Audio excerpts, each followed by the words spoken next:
Alors, petites astuces encore dans Illustrator pour comprendre son fonctionnement. Je crée un nouveau document et je vais créer plusieurs formes.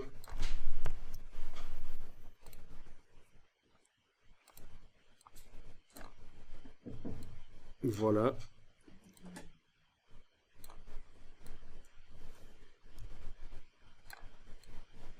Voilà, vite fait, plusieurs formes.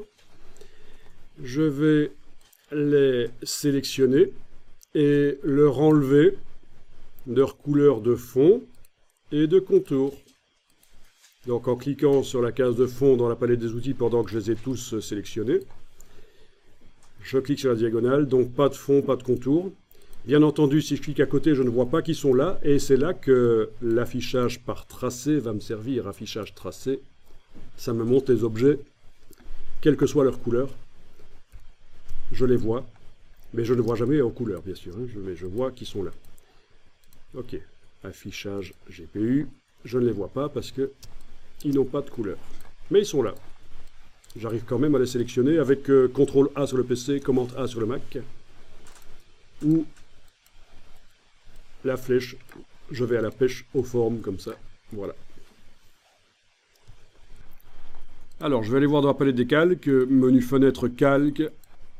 Dans la palette des calques, qu'est-ce que je vais trouver? Ben, les 4 objets.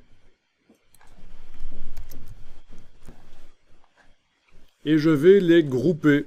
Ils sont tous les 4 sélectionnés. La preuve, c'est qu'on a le petit carré là qui indique ce qui est sélectionné sur le calque en fait. Et je vois qu'en face de chaque objet, c'est sélectionné. Et je le vois d'ailleurs de toute façon là. Donc je vais les grouper, je vais les mettre dans un groupe.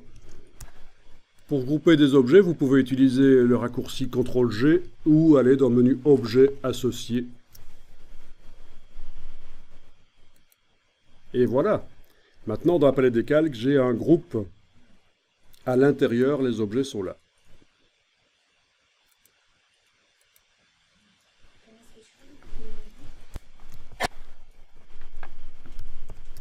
Bien. Donc, voilà, si vous cliquez à côté, puis vous venez cliquer sur eux,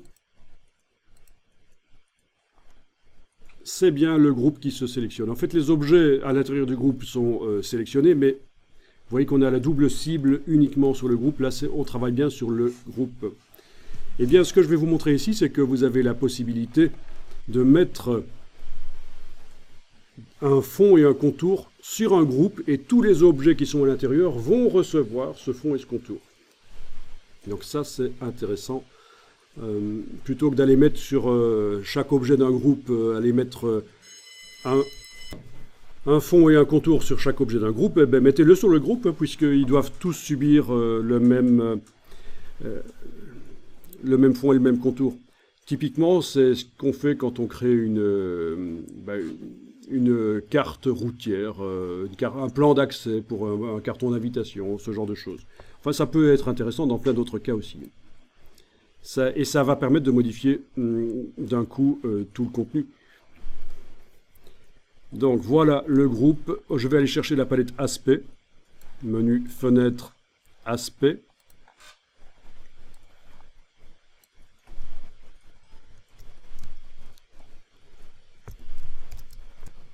Et je vais ajouter un fond. Donc menu de la palette aspect, ajouter un nouveau fond. Et d'office, le nouveau fond amène également un nouveau contour. Voilà. La petite cible de la palette des calques est devenue grisée pour indiquer qu'on a fait quelque chose dans la palette aspect pour cet objet-là, le groupe.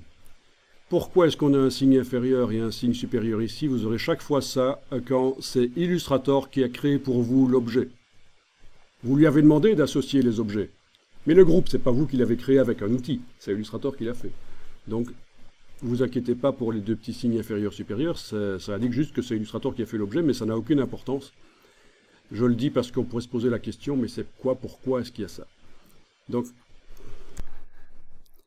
Voilà, donc tout peut être mis là-dessus, des dégradés, des motifs, etc. bien entendu.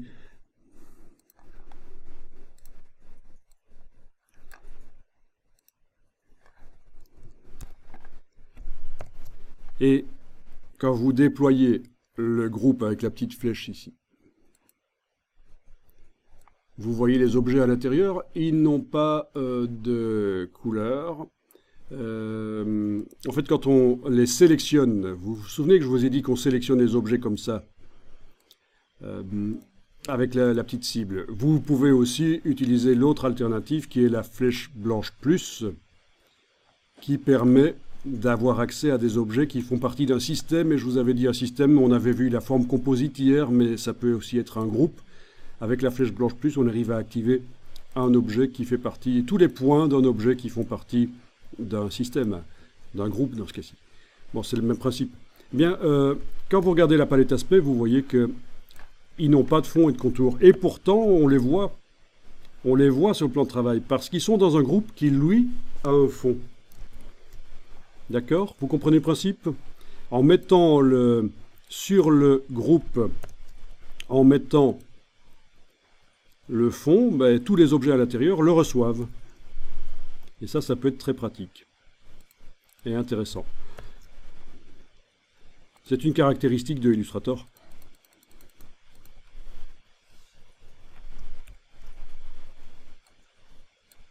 Ouais, tout le reste, c'est ce qu'on a fait précédemment, donc gestion des contours et des fonds.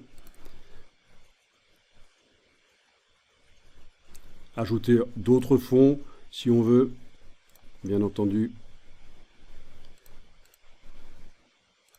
Tout ça a été vu, en fait. Vous voyez, je viens d'ajouter un fond pour un dégradé, un autre fond pour un motif, mais bon, tout ça sur le groupe qui est sélectionné, là, avec la cible.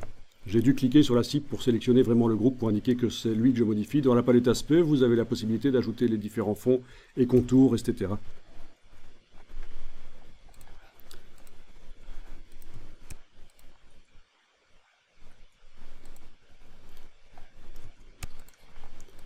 Bon, là, je vais enregistrer le document dans mon dossier d'aujourd'hui, comme ça, je me souviendrai qu'on a vu ça. Donc, c'est ce qu'on vient de voir, c'est aspect sur un groupe.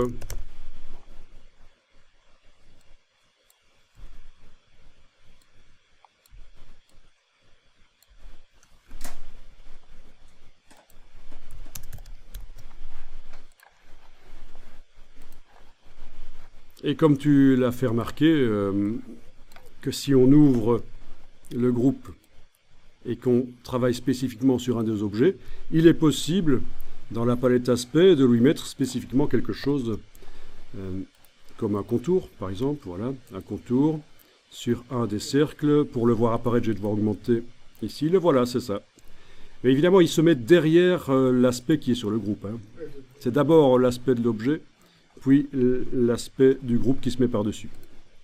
J'ai dû fameusement augmenter le contour ici pour arriver à voir que j'avais mis un contour sur cet objet spécifiquement, puisque la double cible est là. C'est bien lui que j'ai sélectionné. Ce n'est plus sur le groupe que je travaille.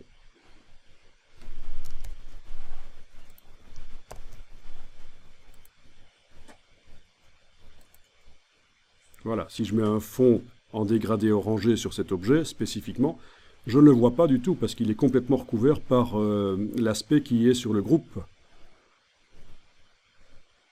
Donc ça ne sert à rien d'aller mettre ça va vous compliquer la vie.